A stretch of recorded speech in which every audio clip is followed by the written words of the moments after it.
Lepo pozdravljeni in dobrodošli na kanalu Explicit, kanalu, kjer jemljemo kripto z realnim pogledom. Skoraj cel internet je poln objav, kar se tiče halvinga. Predstavljajo razne izračune, štejejo dneve, delajo primerjave, izmišljujejo si razne memeje. Tako da tukaj se lahko strinjamo, mnenje množice je skoraj da enotno. Ampak kaj če bi vam jaz rekel, da bi ta halving lahko zelo razočaral in tako tudi marsikoga negativno presenetil? Pridružite se mi, da raziščemo zakaj.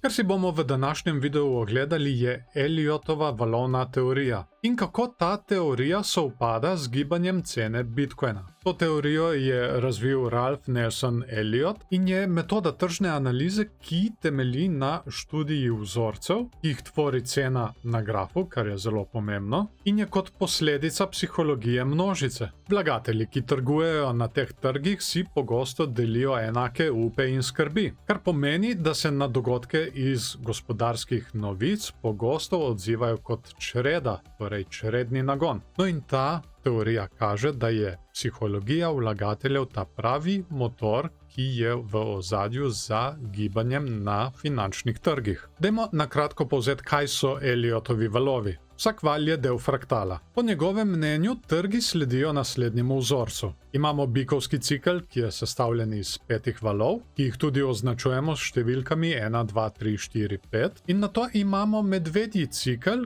ki je sestavljen iz 3 valov. Te pa označujemo s črkami A, B, C. Poznamo tudi 2 različni vrsti valov. To so impulzivni, ki so v prid trendu, in korektivni, ki se gibljajo proti trendu. In nato še vsak val v tem vzorcu tvori še 5 valov v njem samem. V bistvu bi lahko rekli, da se ta vzorec ponavlja v nedogled. In katera so načela teorije Elliotovih valov? Vsaka stopnja je sestavljena iz impulzivnih in korektivnih valov. V bikovski fazi so 3 impulzivni valovi, to so 1, 3 in 5. In 2 korektivna, to sta 2 in 4. In nato po zaključku 5. vala sledi medvedja faza s še 3 valovi, to so tile A, B in C. A in C sta medvedja impulzivna valova, B je pa bikovski korekcijski val. Ok, dovolj o teh osnovah Elliotove valovne teorije. Dajmo si zdaj to še pogledati v dejanski praksi na gibanju cene Bitcoina, kjer vam bom tudi pokazal, zakaj sem tako zaskrbljen. Čas je, da se potopimo v grafe.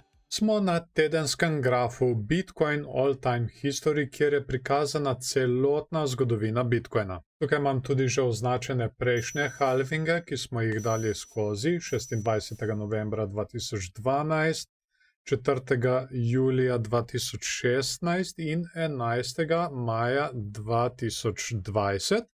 In imamo označenega tudi tegale, ki šele prihaja. To naj bi bilo glede na predvidevanja tam nekje 22. aprila 2024. In ker vidim že na začetku eno težavo je, kje začeti šteti valove. In neka logična meja, ki se je prikazala, se nahaja tukaj na meji $1, bom kar označil. To pa zato, ker je pač meja $1 zelo pomembna meja in tudi Bitcoin je v tem času dobil širšo adopcijo. Recimo takrat je začel kotirati na menjalnici Mt. Gox. Torej jaz bi svoj prvi val začel tukaj na tej točki $1 in segal bi vse tle preko halvinga do tegale vrha tukaj. Ko se začne prvi val bikovskega trga, so ponavadi novice izjemno negativne. In če se spomnimo, takrat je bilo en kup novic, ki so povezovale Bitcoin s kriminalom.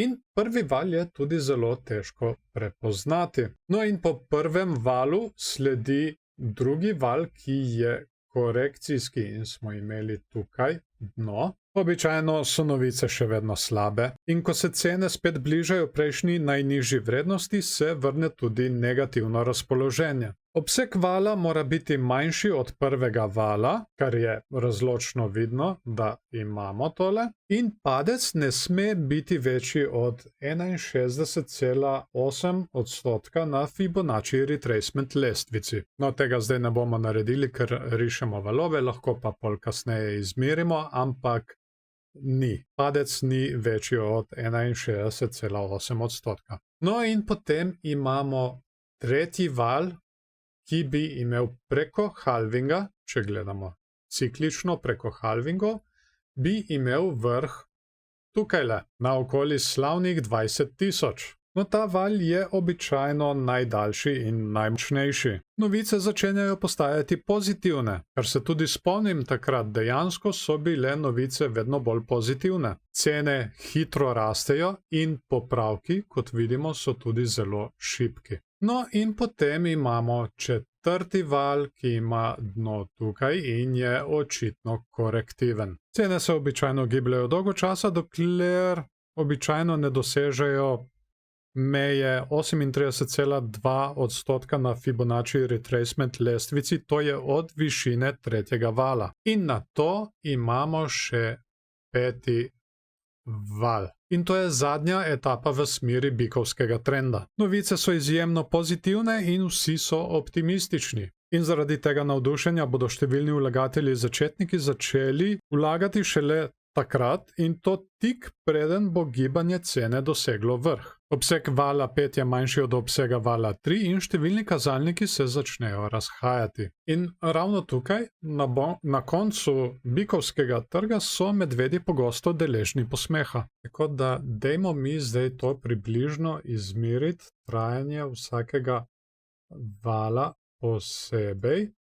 Recimo tukaj imamo prvi val, ima širino 135 svečk. Potem imamo tukaj tretji val, ki ima širino, nekje do tukaj, 153 svečk. In potem je tukaj še peti val, ki če imamo tukaj dno, je trajal vsega skupaj nekje 150 svečk. To govorimo o tedenskih svečkah. Tako da ja, tukaj v tem primeru bi bil tretji val res najdaljši, ampak le za 3 svečke. Zamičkeno. Dajmo zdaj še izmeriti korektivne valove. Najprej tukaj, ta drugi val, ki je korektivni, je prišel na višino točno okoli 23,6% po Fibonaccijevi lestvici. Ok, pa dajmo izmeriti zdaj še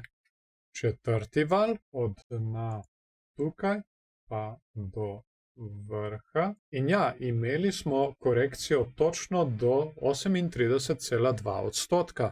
Tako da to bi lahko potrdilo, da smo imeli tukaj tretji val. Tudi glede na opise izraža vse podobnosti s tretjim valom. Gibanje cene se giba kar gor in popravki so komaj vidni. Kot vidimo tukaj vmes, so res popravki komaj vidni. Medtem ko tukaj imamo lepo vidne popravke in tudi tukaj v petem valu imamo lepo vidne popravke. In kaj se zgodi, ko se bikovski trg konča? Začne se medvedji trg. In to merimo z valovi A, B in C. Bom malček približal, da nam bo lažje. Pa dajmo začeti.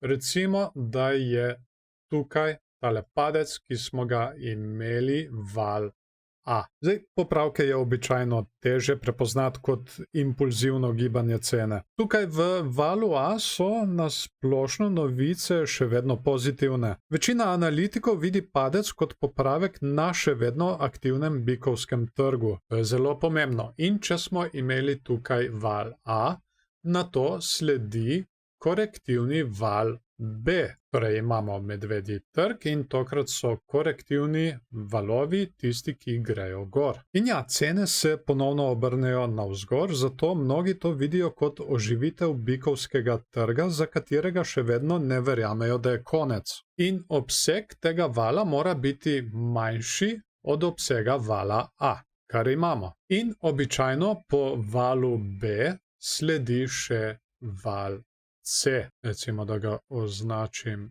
tukaj.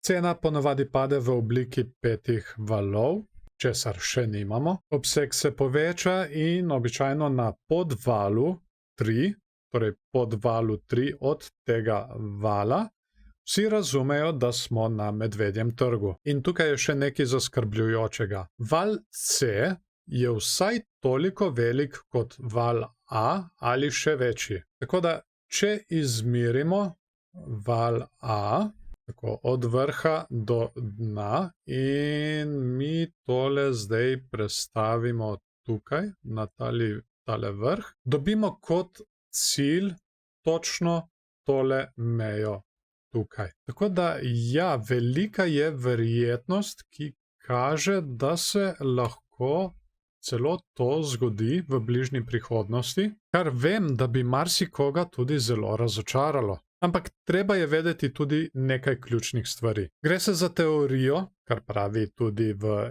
imenu, za katero ni 100-odstotno, da se izvede. Poleg tega ta teorija ne zagotavlja natančnih vstopnih in izstopnih signalov, je bolj podporna analizah, kakšni drugi analizi, je pa vsekakor odlično orodje za izboljšanje in obogatitev strategije trgovanja. Najbolj me pa zanima, kaj si vi mislite o tem, sploh strokovnjake o Elliotovih valovih. Vem, da ste tam zunaj, kar napišite spodaj pod komentarje. Drži ta teorija vodo ali ne? Jaz mislim, da je glede na to, da Bitcoin tukaj ni sledil Nasdaqu, kot vemo, Nasdaq je skoraj dosegel svoj stari vrh, medtem ko tukaj Bitcoin ga ni. No, in jaz mislim, da je s tem tukaj Bitcoin pokazal veliko šibkost. In se bojim, da bomo nadaljevali s padanjem in marsikdo, ki bo računal na halving, bo ostal praznih rok. Rad bi se zahvalil še vsem patronom, ki s svojimi prispevki pomagate pri vzdrževanju tegale kanala. Če morda želite postati eden izmed njih, so povezave spodaj v opisu in pripetem komentarju. V zameno za podporo pa seveda dobite dostop do dodatnih vsebin. S prvim paketom dobite dostop do mojega dnevnika tehničnih analiz, kjer ne spremljamo samo kripta, ampak tudi delniški trg, trg žlahtnih kovin in ostale. S paketom višje pa dobite dostop do paketa, kjer imate lahko predoglede videov, še preden jih objavim na YouTubeu. Poleg tega imam tudi videotehnične analize na manjših časovnih intervalih, tako da še bolje veste, kaj v bistvu spremljam. In zdaj počasi vedno bolj aktiviram tudi Discord, kjer boste lahko vedno v kontaktu z mano. Poleg tega pa patroni lahko ves vložek, ki ga vložijo preko Patreona, uporabijo tudi na moji spletni trgovini pri nakupu indikatorjev kot dobro imetje. In nekateri lahko zdaj tudi nakupujejo brezplačno. Ko smo že pri spletni trgovini, imam novo akcijo in to je na ARI oziroma Asset